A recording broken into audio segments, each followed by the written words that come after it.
What's My Line? Brought to you by Allstate, whose policies now include protection for your home, your family, as well as your car. You're in good hands with Allstate. Now, let's all play What's My Line?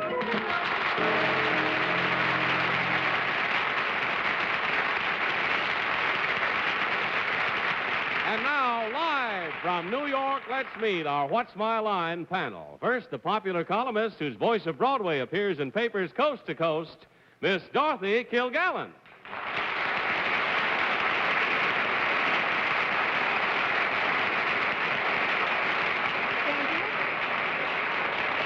And now, on my left, a gentleman who is going out to Hollywood soon to make a picture called It's a Mad, Mad, Mad, Mad, Mad, Mad, Mad, Mad World. And he's a mad, mad man, and here he is, Buddy Hackett.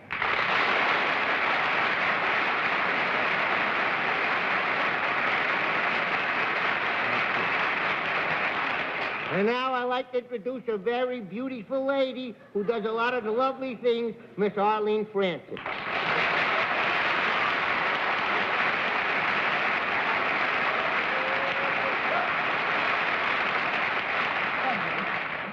And now a gentleman who is very happy indeed tonight because two of his authors, John O'Hara and William Faulkner, both received wonderful reviews today in the newspapers for their new books.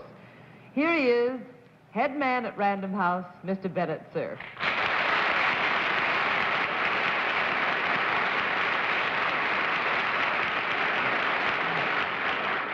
And here is the prolix potentate of this palpitating panel, Mr. John Charles Daly.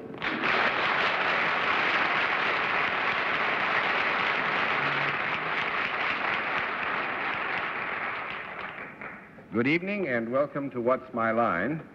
Buddy Hackett still has tense stomach muscles, this being a wonderful weekend up in this part of our country. Bud was over in New Jersey, just the other side of the George Washington Bridge, and he ran into something called traffic. So, Bud, relax and just take it easy. You made it, man. You made it. And we've got some very interesting occupations for you to tussle with now that you've gotten here. We hope you have an interesting half hour, more interesting than the traffic. We'll also have a famous mystery guest before my friends on the panel a little bit later in the program, and we'll meet our first challenger.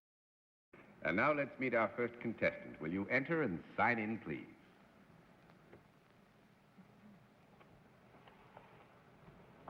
Keith E. Davis.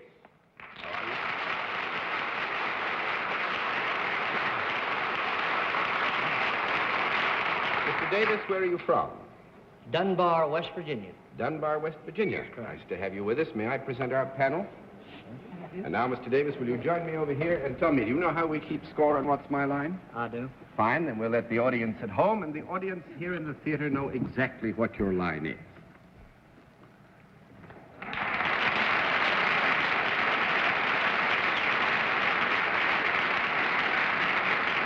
All right, panel, we can tell you that Mr. Davis is salaried and deals in a service, and we'll begin the general questioning with Bennett Cerf. Mr. Davis, I guess the big story of the week was a certain amount of unsettlement in the financial district. Have you got anything whatever to do with Wall Street or the financial business? No. 1 down and 9 to go, Miss Kilgallen. Could I use your services, Mr. Davis? Yes, ma'am. You could, if the circumstances were such that you felt the need of these services, you could make use of them. And if I were in the right place at the right time? If you were in the right place at the right time.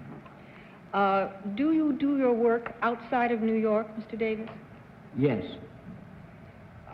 Do people come to you? Yes. Do you then do anything physical for them?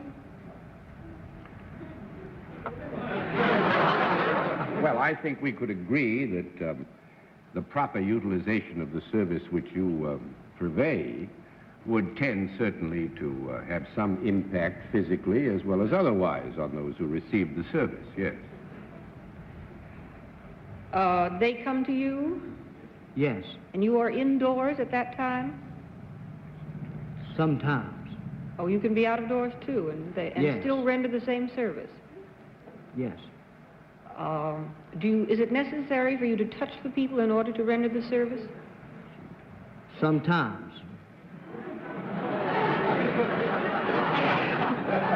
Do people ever bring animals to you? No. No. 2 down and 8 to go. Buddy Hackett. This service that you perform, does it necessitate working with live people? Yes.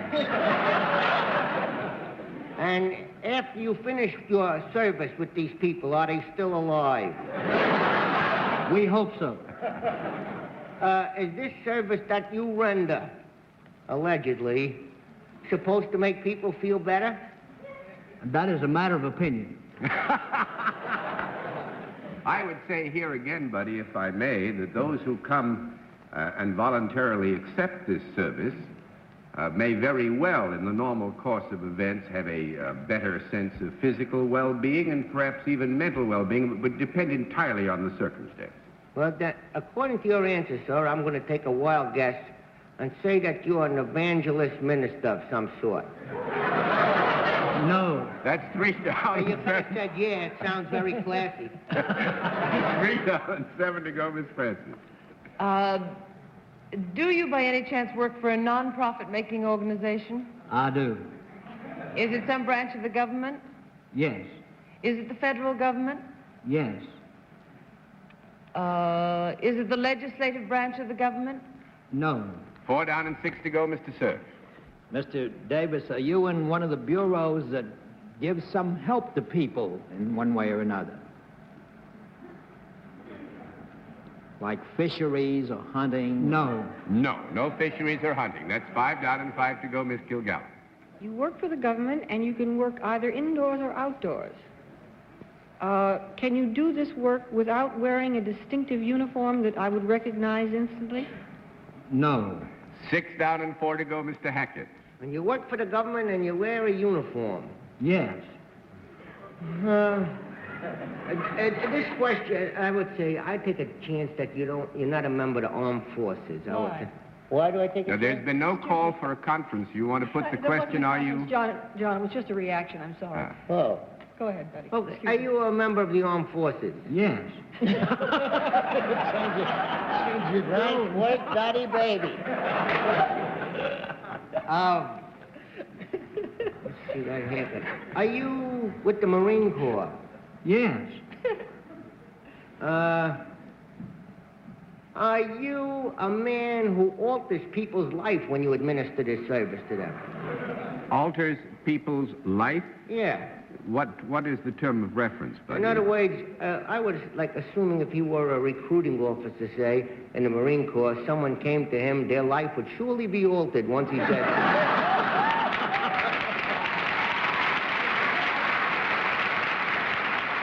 Well, I guess we have to accept there that your question was, is he a recruiting officer of the United States Marine Yes, Corps? yes, That's yes. right. The answer is no. I That's knew 7 that. down and 3 to go, Miss Preston. Did you have anything to do with the recovery of a gentleman who went into orbit recently?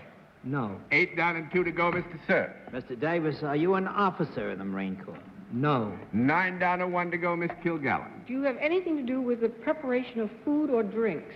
No. 10 down and no more to go, and Mr. Davis has a unique position in the Marine Corps. He is a drill sergeant for the women's Marines, and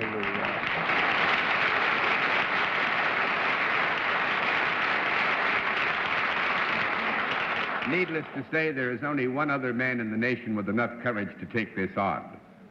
You have one colleague, I believe, in the Marine Corps who... I do, Staff Sergeant. Mr. Davis, do you have to pin a medal on any of these girls? Mr. Davis trains in first aid, military courtesy, and military history, and you also give them calisthenics and Not calisthenics. That is handled by a woman. That is we do teach them all drill and all basic military subjects. Now, I think How are they on the whole? Outstanding. Outstanding. there's a man, here's a Marine, and they're afraid of nothing, and they're Dorothy and Arlene, and you heard that answer. Now, he's afraid of that Dorothy and Arlene on the panel. No, I'm just teasing.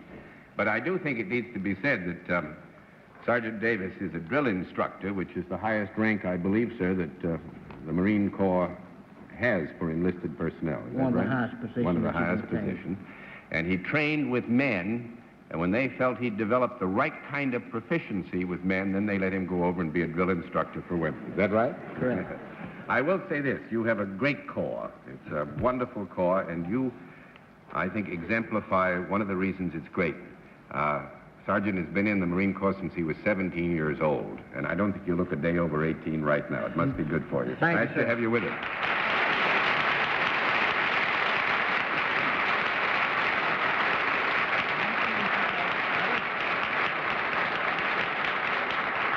And now let's meet our second contestant. Will you enter and sign in, please?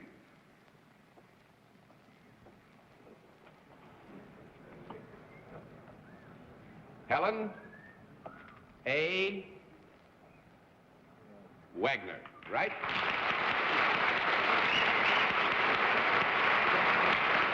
Is it Miss or Mrs. Wagner? Miss. Miss Wagner, where are you from? Columbus, Ohio. Ah, that's fine. Nice to have you with us. From Columbus, Ohio, may I present our panel, Miss Wagner. Would you join me over here, please?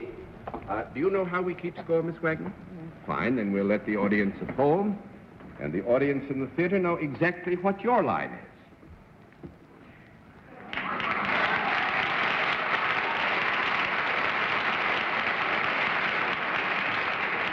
All right, panel, we can tell you that Miss Wagner is salaried and deals in a product. And we'll begin the general questioning with Arlene Francis. Miss Wagner, is this a product that any of us on the panel might use? Yes. Is it a useful product? Yes. Is it just as useful for married people as it would be for single people? Even more useful for married people? No. No, on the specific issue of more useful for married than single, we'd have to say no. 1 down and 9 to go, Mr. Cerf. Miss Wagner, is this product used by both men and women Yes. equally? Well, now, Bennett, you're falling, you know, we will assume that But the wish more. to use it might be equal, but we can't give you a specific guarantee that it's absolutely equal. When your product is used, Miss Wagner, is it visible to the naked eye when the person using it goes out into the public thoroughfare? Yeah. It is. Might it therefore be deemed some article of apparel? No. No. 2 down and 8 to go, Miss Kilgallen. But would it come in contact with the person when that person goes out on that thoroughfare? When that person does what? In other words, if I had one of these things, I haven't the vaguest idea of what they are, would it be in contact with my person When you when were I had some took it relation, out? when you had some relationship to or wished to have some relationship to this product, we could reasonably assume that it would come in contact with your person, yes. Is this thing alive? No. No. 3 down and 7 to go, Mr. Hackett. Is this product that you connected with the manufacturer of a false part of the body? No. No. I mean, like dentures or contact No, lenses. no. All right. 4 down and 6 to go, Miss Francis. Does this product give pleasure? Yes. Does it come in any kind of assortment? Would one have a choice if one wanted this product? Yes. Does it do something useful, the product itself? Yes. Well,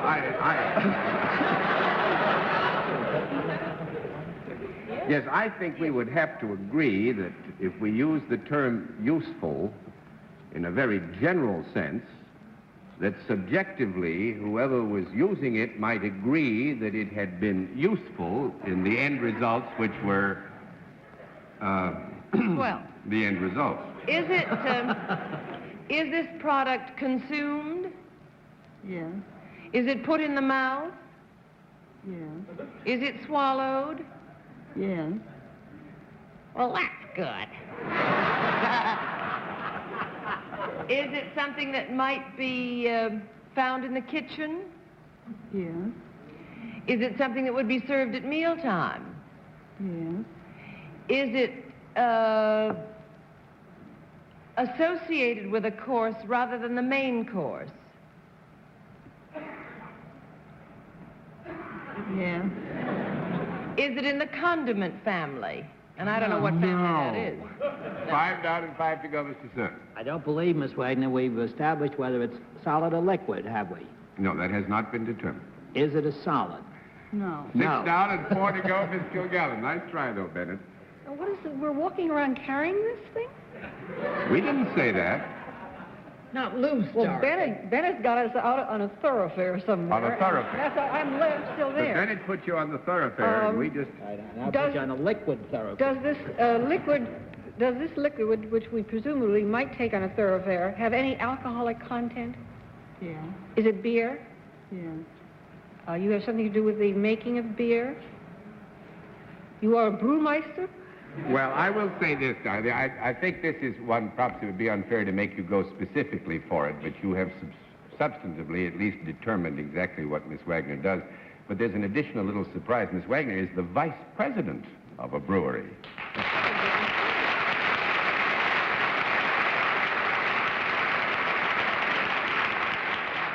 I knew she was loaded the minute she walked in. What is it? Gambrinus and Augustina. Yes. And it's the August Wagner Brewery, which is out in Columbus, Ohio, right? That's right. Well, I And think there are samples for everybody, huh? No samples? That was a hopeful sentence, if I ever heard one spoken by Arlene. We had a lot of fun. I hope you did, Miss Wagner. It was nice to have you with us. What's the name of the beer?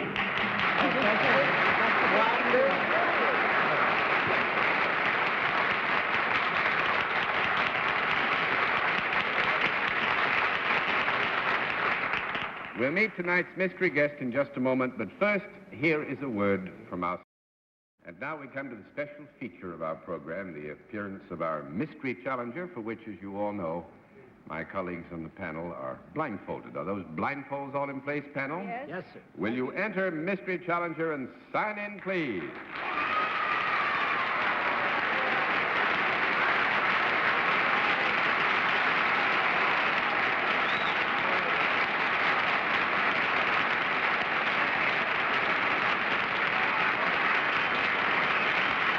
All right, panel, as you know, in the case of our mystery challenger, a different form of questioning, one question at a time, in turn, moving clockwise.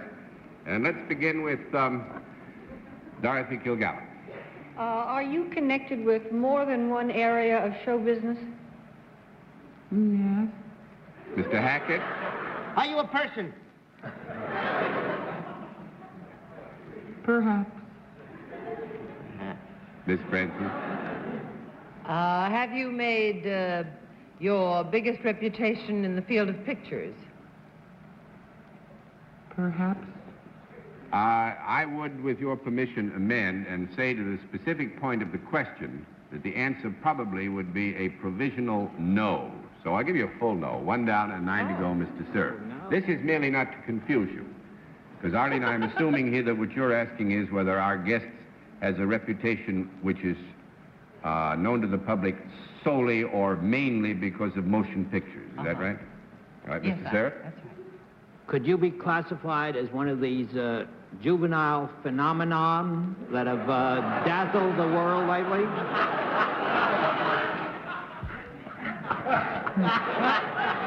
Isn't there any answer? No. Now, 2008 to go, Miss Kilgallen. Well, are you an actor?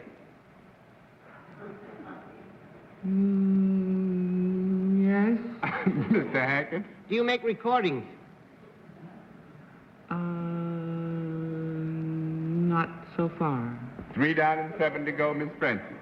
Well, since there was a dubious answer from our guest about pictures, which was clarified by John, are you perhaps known for a television performance?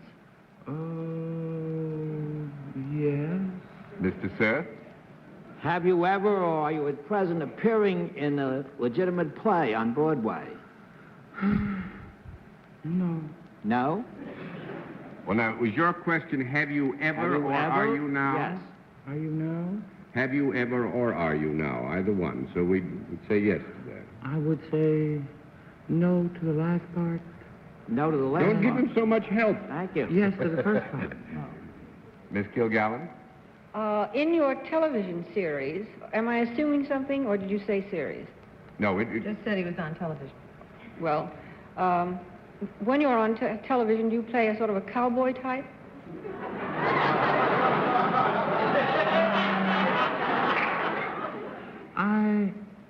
No. 4 down and 6 to go, Mr. Hackett. Are you a doctor? On television? Thank you. On television, no. 5 down and 5 to go, Miss Francis. Everybody on television. Are you in a situation comedy on television? It depends upon your point of view. I will say no to that, too. 6 down and 4 to go, Mr. Cerf. Well, are you participating in a series that appears regularly on the television screen? Yes. Miss Kilgallen? I pass. Mr. Hackett? Are you on this network? Which network is this? This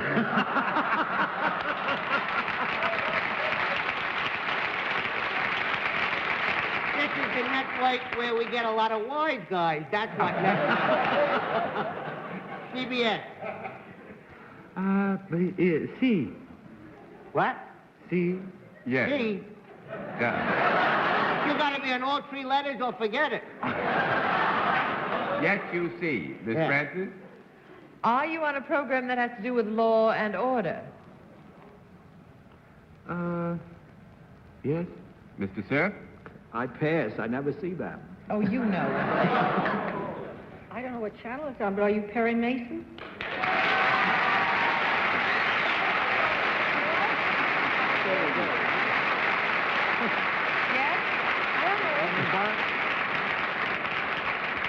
You may now unmask Raymond Dorothy Burr? Kilgallen. You got it. It's I Raymond move Burr, that Mary man's Mason. statement be stricken from the record. Your witness. All I'd like to know, I give you Mr. Hackett. Your witness now, Perry. I have nothing to say to Mr. Hackett. It's impossible to even question him because that demands then 5 hours of answers. Very enjoyable. Perry Mason, 'tis true, CBS on Saturday nights, 7:30 to 8:30. I rushed to tell you I'm a devotee, and I never would have figured that lawyer last night. Never would have figured him. That was very difficult for me after seeing the show.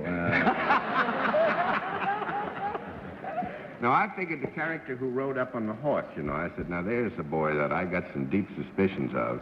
When you turned up that lawyer, I figured, well, I got misled somewhere. Well, John, we're pretty cagey from time to time. Actually, it's so wonderful because I had so many things we could have done. I could have said that I saw Dorothy, I caught her at a keyhole at one time. I did, Dorothy.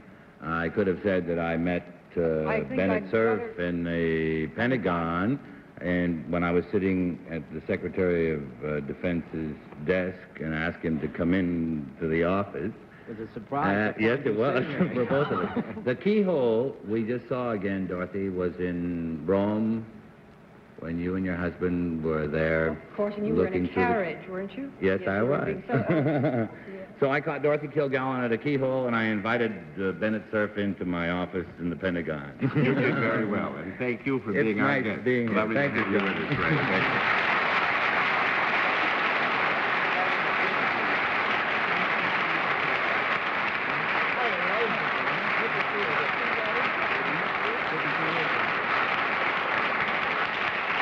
We'll be back after this word from our alternate. Now, Buddy, it's nice to have had you with us again, and good luck with the George Washington Bridge going home. Well, thank you, Mr. Daly. Good night, Miss Dorothy Kilgallen. Good night, John. Good night, buddy, and good luck in your Chicago benefit, which is next Sunday, I think. Thank you very much, Dorothy. Good night, you. Good night, Arlene. Have another smash week in Mineola. Thank you, dear boy. You have a smash wherever you are, and you too, Bennett. Good Thank night. you. Don't shoot too many wild geese this week, John. Good night. Why? I don't kill wild geese. I sow wild oats. Good night, Bennett, and good night, ladies and gentlemen, and thanks for being with us on What's My Line. What's My Line is a CBS television network production in association with Mark Goodson and Bill Todman. This is Johnny Olson speaking.